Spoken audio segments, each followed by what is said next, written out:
अस्सलाम वालेकुम वरहमतुल्लाहि वबरकात। की हाल चाल आ सारे दोस्तों?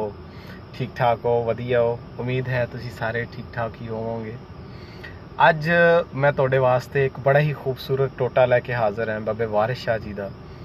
उन्होंने अपनी किताब हीर रांझा दे विच की लिखिया है कि जदों रांझा हीर दे पिंड यानी हीर दे सोहरी पिंड जांदा है और उत्थे उहदी मुलाकात हीर दी ननद सैती दे नाल सब तो पहलों हुंदी है और सैती रांझे नूं जदों पछाण लैंदी है, सैती किहड़े लफ्ज़ां दे नाल किहड़े अखरां दे नाल रांझे नूं मुखातब करदी है, रांझे नूं की कहंदी है।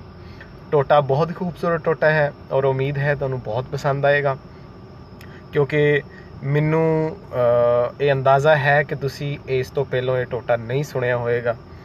जिन्हां लोकां ने हीर रांझा किताब पढ़ी है उन्होंने ये टोटा जरूर पढ़िया होएगा।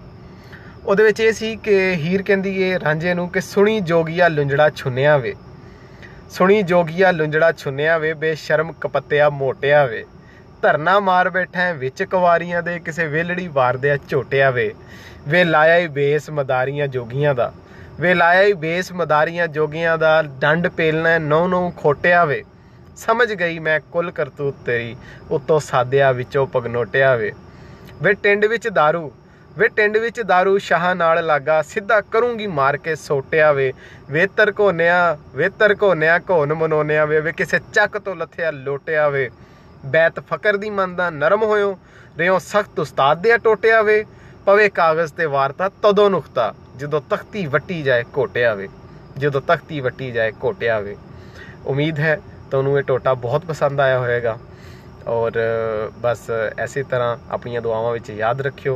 तुहाडा अपना भरा इकबाल खान राजपूत।